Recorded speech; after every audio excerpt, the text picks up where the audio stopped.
Bienvenue dans cette nouvelle vidéo de Lexical Info. Assimi Shogel, un duo qui sème la panique au sein de la classe politique. N'oubliez pas de vous abonner juste en bas de cette vidéo à Lexical Info. Dès les premières heures de leur installation dans leur fauteuil présidentiel et de chef du gouvernement, Assimi et Shogel ont laissé entrevoir les signaux d'un véritable changement à travers leurs actions. Chacun mouille le maillot gouvernemental qu'ils portent pour la refondation du Mali. Le bienfait n'est jamais perdu. C'est pourquoi le duo Assimi-Shogel ne ménage aucun effort pour la refondation du Mali. Et cela, à travers les actions notables. Le président de la transition Assimi Goïta, lors de son investiture, a promis de réduire le train de vie de l'État. C'est ainsi qu'il a décidé d'investir les 2/3 du Fonds de souveraineté dans les actions sociales, une initiative appréciée par la société civile. S'agissant de la réduction du train de vie de l'État, on peut le constater lors de la présentation du bilan des 100 jours au pouvoir.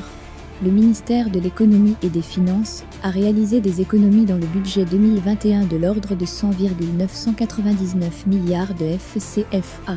Ce duo Assimi-Shogel, bâtisseur de la nation, installe la panique au sein de la classe politique aujourd'hui à travers leur engagement patriotique. Dans le domaine de l'agriculture, les techniciens de surface n'ont pas caché leur satisfaction par rapport au prix fixé du coton, qui s'élève à 280 FCFA par kg. Selon les producteurs de coton, c'est la première fois que le prix du coton atteint ce plafond. Autre fait marquant est l'installation des 10 appareils de dialyse au CHU du Point G et la mise en marche des équipements de réanimation de dernière génération au service de pédiatrie et de réanimation du CHU Gabriel Touré. En plus de cela, les dispositions sécuritaires sont au cœur de leur vaste chantier, notamment la remise des clés de 4 avions de chasse par le président Goïta, ce vendredi 26 novembre 2021, sans oublier la lutte implacable engagée contre la corruption et l'impunité. En dehors de ces actions posées, ils travaillent dans le sens de la réconciliation. C'est ce qui explique le décalage des assises nationales de la refondation qui devraient démarrer ce lundi 22 novembre 2021 pour une date ultérieure, afin de rassembler tous les fils et filles de la nation. Comparativement au régime clientéliste d'Alpha Oumar Konaré, Date Dibk, Assimi et Shogel gagnent jour après jour la légitimité et la confiance du peuple malien. C'est pourquoi la panique s'installe au sein de la classe politique organisée en fronde. Un adage dit « Celui qui fait ce que son père n'a pas fait, verra ce que son père n'a pas vu ». La classe politique malienne observe aujourd'hui ce qu'elle aurait pu faire, mais ne l'a pas fait.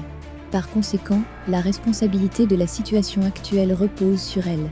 Donc la nécessité impose à tous de se retrouver autour d'un même idéal pour répondre aux défis auxquels le pays fait face aujourd'hui. L'heure n'est plus opportune pour faire des accusations gratuites ou viser les intérêts privés. Tout est vain lorsqu'il n'y a pas une union sacrée. Aucun développement n'est envisageable sans la paix et la cohésion sociale lorsque la division s'installe dans les rangs des fils et filles d'un même pays. Un autre adage dit « Il n'est jamais trop tard pour bien faire ». Que classe politique reconnaisse sa défaite et accepte d'accompagner ce duo Assimi-Shogel pour qu'on puisse arriver à l'objectif qui est la stabilité sur toute l'étendue du territoire national. Les Maliens ont souffert à cause de la mauvaise gouvernance de ces 3 décennies. À la mauvaise gouvernance s'ajoute la crise sécuritaire. Qu'Allah bénisse le Mali. Merci pour votre aimable attention et n'oubliez pas d'activer la cloche de notification pour recevoir les prochaines informations.